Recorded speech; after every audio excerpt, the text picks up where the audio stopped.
Hai teman Kilin, perkenalkan, saya Kilin yang akan menemani malam-malammu bersama teman tak kasat mata. Kilin akan membawakan cerita-cerita seram yang membuat bulu kuduk kalian merinding. Cerita pengalaman Kilin bersama teman-teman dan keluarga Kilin yang boleh dipercaya, boleh tidak. Yang pasti, akan ada yang menemani kalian saat mendengarkan cerita ini. Sebelum kalian mendengarkan cerita Kilin, jangan lupa untuk subscribe, tekan tombol lonceng, like, comment, and share ya. Hai, aku Kilin. Hari ini Kilin akan bercerita tentang pengalaman sahabat Kilin yang kita sebut saja Putri. Putri berbagi pengalaman seram yang dialami keluarga Putri saat menjaga neneknya yang dirawat di rumah sakit. Dan pengalaman omnya yang namanya kita samarkan Om Rudi bekerja di salah satu rumah sakit di Jakarta sebagai dokter. Nenek Putri yang sempat kehilangan kesadaran dirawat di rumah sakit tempat Om Rudi bekerja, agar nenek Putri mendapatkan perawatan yang lebih intensif dari Om Rudi. Selama dirawat di rumah sakit, nenek hanya dijaga oleh mamanya Putri yang kita sebut Tante Rita, dan bergantian dengan tantenya yang kita sebut saja Tante Hana, karena saat itu bertepatan dengan COVID yang tidak memperbolehkan pasien dijaga lebih dari satu orang. Karena COVID juga, kamar yang hanya bisa diisi oleh satu pasien juga terbatas dan hanya tersisa kamar yang ditempati oleh nenek. Hampir sebagian gedung rumah sakit digunakan untuk pasien COVID. Terkadang Putri, kakaknya, ataupun keluarganya yang lain kalau ingin menjenguk neneknya juga bergantian. Hari pertama dirawat, nenek dijaga oleh Tante Hana. Saat Tante Hana ke toilet sebentar dan meninggalkan nenek sering mendapatkan gangguan. Sekembalinya Tante Hana, nenek bercerita kalau tadi ada anak kecil yang sedang mengintip dari depan pintu. Padahal posisi pintu kamar tertutup dan tidak ada anak kecil yang berada di lantai kamar nenek. Keesokan harinya, Tante Hana bertukar dengan Tante Rita. Saat Tante Rita mengambil obat atau ke toilet, nenek kembali melihat ada anak kecil yang sedang mengintip dari depan pintu. Tidak hanya itu, saat Tante Rita keluar kamar sebentar, nenek bilang kalau ada yang duduk di sebelah nenek dan mencubit nenek. Tengah malam, sekitar jam 3 subuh, Tante Rita kebangun karena ada dua perawat pria memakai seragam rumah sakit masuk ke kamar nenek dan menyuntikkan obat ke infus nenek. Tiba-tiba nenek menangis saat perawat itu menyuntikkan obat. Nenek bilang kalau sangat sakit. "Sus, ini obat apa ya? Kok mama bilang sakit, Sus?" "Tidak apa tak ini?" tanya Tante Rita panik sambil nenangin nenek yang masih menangis. "Tidak apa, Bu, memang begitu efeknya, Bu," jawab salah satu perawat. "Sungguhan tidak apa ya, Sus? Sampai nangis soalnya ini mama," tanya Tante Rita sekali lagi memastikan.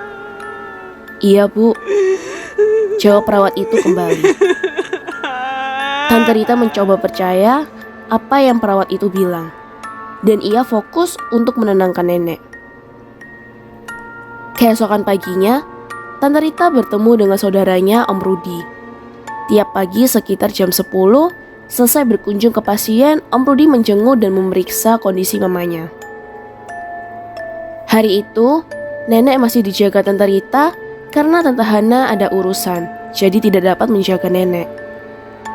Saat Om Rudi masuk ke kamar dan menanyakan kondisi mamanya itu, Tante Rita cerita kejadian subuh tadi mengenai obat yang disuntikkan dua perawat pria.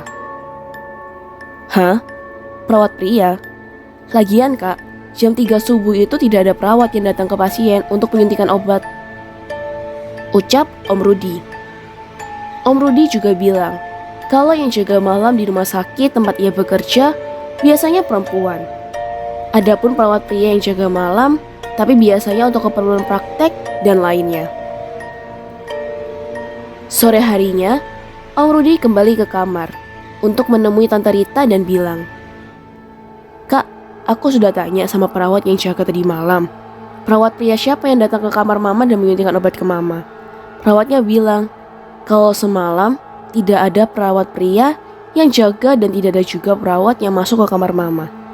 Kayak yang aku bilang tadi pagi, jam segitu tidak ada perawat yang datang ke pasien dan menyuntikkan obat ke pasien. Mereka datang kalau emang ada keadaan darurat dari pasien atau hanya sekedar mengecek infus pasien. Tante Rita merinding mendengar cerita Om Rudi. Karena jelas sekali ia mengajak dua perawat itu mengobrol dan perawat itu juga menanggapi tiap pertanyaan yang ditanyakan Tante Rita. Tidak hanya itu, Tante Rita juga melihat perawat itu menggunakan seragam rumah sakit seperti perawat lain. Keesokan harinya, kali ini nenek dijaga oleh Tante Hana.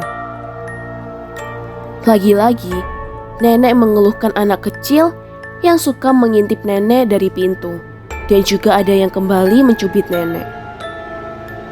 Hingga hari kelima nenek yang masih dirawat di rumah sakit mengeluh ke Tante Rita tentang gangguan yang dialami nenek dari hari pertama.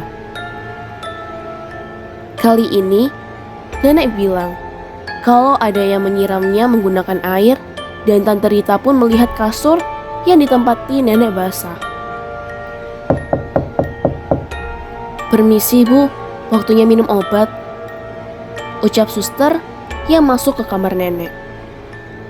Karena nenek sering mengeluhkan gangguan-gangguan yang hanya nenek sendiri alami, Tante Rita menceritakan gangguan tersebut dan bertanya kepada suster tentang kamar itu. "Iya Bu, sebenarnya banyak yang cerita tentang kamar ini. Dari semua kamar di rumah sakit, kamarnya Oma ini yang paling seram. Hanya saja, saat ini kan dipakai COVID, jadi tidak ada kamar kosong lagi Bu. Makanya mau tidak mau Oma ditempatkan di kamar ini," jawab suster itu sambil tersenyum. "Memang ada cerita apa aja Sus tentang kamar ini?" tanya Tante Rita penasaran. "Saya tidak berani cerita Bu, nanti takutnya Ibu sama Oma takut," jawab suster itu sambil tersenyum. Setelah nenek sembuh dan diperbolehkan pulang, Putri sekeluarga dan juga keluarga besar Putri tinggal sementara di rumah Om Rudi untuk merawat nenek. Saat berkumpul bersama, Tante Rita dan Tante Hana cerita ke saudara-saudaranya mengenai gangguan-gangguan yang mereka alami selama menjaga nenek di rumah sakit. Kemudian, Om Rudi yang ikut mendengarkan juga ikut bercerita pengalaman yang ia rasakan selama bekerja di sana. Terlebih lagi saat ia sedang mengoperasi pasiennya. Saat itu sempat ramai di kalangan dokter, perawat dan juga staf rumah sakit mengenai CCTV di ruang operasi. Pintu ruang operasi di rumah sakit ini pintu otomatis yang dapat terbuka dan tertutup sendiri. Di dalam CCTV terlihat satu perawat pria yang sedang menulis di meja dekat pintu ruang operasi. Saat sedang menulis, tiba-tiba pintu tersebut terbuka dan tidak lama tertutup dengan sendirinya. Perawat itu sempat mengecek ke bagian pintu, tapi tidak ada apa-apa. Oleh karena itu, ia langsung kabur meninggalkan ruang operasi. Saat mengecek CCTV, tampak jelas ada bayangan hitam keluar dari ruang operasi. Dan tiba-tiba bayangan itu menghilang dan tidak kelihatan di CCTV. Tidak hanya itu, pernah juga suatu ketika saat Om Rudi sedang mengoperasi salah satu pasien saat malam hari, setengah jam operasi berjalan, tiba-tiba ruang operasi terbuka dengan sendirinya. Ada satu suster perempuan masuk ke ruang operasi, dan saat Om Rudi dan timnya yang berada di sana melihat wajah suster itu, wajahnya mirip seperti salah satu tim suster Om Rudi. Anehnya, sosok yang menyerupai suster ini berpakaian seperti suster pada umumnya, hanya bagian tengah ke bawah menggunakan kebaya. Suster ini hanya berjalan lurus melewati tim Om Rudi yang sedang operasi lalu menghilang menembus tembok. Om Rudi juga pernah mengoperasi pasiennya, dan tiba-tiba detak jantung pasien itu berhenti. Om Rudi dan timnya sempat panik karena tidak ada pendarahan dan tidak ada apa-apa. Tapi pasien ini tiba-tiba berhenti detak jantungnya. Saat semua sedang panik, berusaha mengembalikan nyawa pasien ini, Om Rudi sempat berdoa, meminta pertolongan kepada Tuhan. Selain agar pasien Om Rudi dapat kembali sembuh, Om Rudi juga ingin mempertahankan reputasinya sebagai dokter. Jangan sampai pasien ini meninggal di saat seperti ini. Kurang lebih 30 menit berlalu. Semua berusaha mengembalikan nyawa pasien dan berdoa. Tiba-tiba, alat mendeteksi jantung pasien di ruang operasi kembali menunjukkan detak jantung pasien perlahan membaik. Dan sesuai prediksi, Om Rudi dan tim operasi dapat kembali berjalan lancar. Setelah dari ruang operasi, pasien itu dipindahkan ke ruang ICU dan perlahan kembali membaik.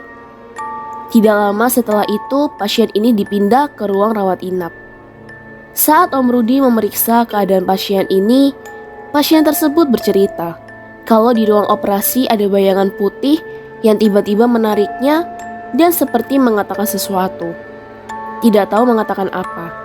Yang pasti, pasien itu melihat bayangan ini putih hingga menyilaukan matanya. Om Rudi juga bercerita, salah satu pasien Om Rudi pernah meninggal di ruang ICU. Setelah keluarga pasien menyelesaikan administrasi dan lainnya, salah satu perawat cerita, saat ia membawa pasien turun ke ambulans, ada kejadian janggal yang membuat keluarga dan perawat kebingungan. Mereka bersama-sama turun menggunakan lift, mengantarkan jenazah ke ambulans untuk dibawa ke ruang duka. Saat itu pun, lift yang akan menutup kembali terbuka secara tiba-tiba. Terasa seperti ada orang yang masuk ke dalam lift dan terlihat sekelebat bayangan putih masuk bersama mereka, lalu menghilang. Hawa di dalam lift pun menjadi sangat dingin. Mereka semua yang berada di dalam bingung. Tidak ada yang berani bersuara dan kembali segera menutup pintu lift. Cerita seram di rumah sakit ini tidak hanya dialami oleh nenek, Tante Rita, Tante Hana, dan juga Om Rudi. Om Putri lainnya yang kita sebut saja Om Yongki juga mendapat gangguan. Saat itu Om Yongki dihubungi Tante Hana untuk menemaninya di rumah sakit. Ia tidak berani menjaga nenek sendirian saat malam hari karena keluhan nenek tiap harinya. Tante Hana juga sering merasakan seperti ada orang lain selain dirinya dan nenek di dalam kamar. Padahal di sana hanya ada mereka berdua. Sekitar jam 1 malam, Om Yongki keluar dari rumah sakit ingin mendatangi temannya yang berencana ingin menjenguk nenek. Tapi tidak dapat masuk ke rumah sakit. Om Yongki menunggu temannya dan duduk di kursi tunggu. Om Yongki yang berusaha menghubungi temannya mendengar suara kelintingan mirip lonceng penjual es putar keliling. Om Yongki melihat sekelilingnya, sepi, tidak ada satu orang pun. Tidak lama, ia kembali mendengar suara. Om Yongki kembali melihat sekeliling, dan dari arah kanannya, ia melihat kasur pasien berjalan dengan sendirinya. Dan saat Om Yongki melihat ke atas, terdapat tanda menunjukkan ruang sebelah kanan Om Yongki merupakan kamar mayat. Tanpa ada suster yang mendorong dan tidak ada pasien yang tidur di atas kasur itu berjalan sendiri. Om Yongki lari ketakutan dan menunggu temannya di luar rumah sakit. Om Yongki menemani temannya hingga sekitar jam 3 subuh. Om Yongki yang akan kembali ke kamar sempat ragu akan naik menggunakan lift atau tangga. Melihat jam sudah subuh, Om Yongki memutuskan naik menggunakan tangga bukan lift. Karena ia takut mendapat gangguan kembali dan ia takut kalau ada sosok tak kasat mata bersamanya di dalam lift. Di lantai 3, Om Yongki berpapasan dengan perempuan menggunakan pakaian pasien berwarna putih sambil membawa infus. Perempuan itu menunduk ke arah Om Yongki seperti sedang menyapa Om Yongki. Om Yongki juga membalas perempuan itu dan menundukkan kepalanya tanda menyapa. Tidak lama, Om Yongki baru sadar Jam 3 subuh ada pasien membawa infus berjalan di tangga sendiri tanpa didampingi suster. Itu hal yang sangat tidak wajar. Om Yongki cepat-cepat melihat ke belakang dan ke arah bawah tangga. Dan benar, dugaan Om Yongki, sosok yang tadi ia lihat dan sapa sudah menghilang. Om Yongki lari ketakutan dan cepat-cepat menaiki tangga agar segera sampai di kamar. Setelah masuk kamar, Tante Hana yang terbangun karena suara Om Yongki pun heran. Ia sempat bertanya, tapi Om Yongki tidak cerita ke adiknya itu. Ia juga tidak mau lagi menemani saudaranya menjaga nenek di malam hari. Dan Om Yongki baru cerita sekarang ini. Teman Kilin, rumah sakit dimanapun pasti memiliki cerita seramnya sendiri. Banyak orang yang meninggal di sini, maka tidak heran juga kalau banyak sosok tak kasat mata menempatinya. Kalau teman Kilin memiliki pengalaman seram di rumah sakit, jangan lupa tuliskan di kolom komentar ya. Terima kasih karena sudah mendengarkan cerita Kilin hari ini. Jangan lupa datang dan dengarkan cerita-cerita seram Kilin lainnya. Terima kasih juga untuk subscribe, like, share, dan komennya teman-teman Kilin.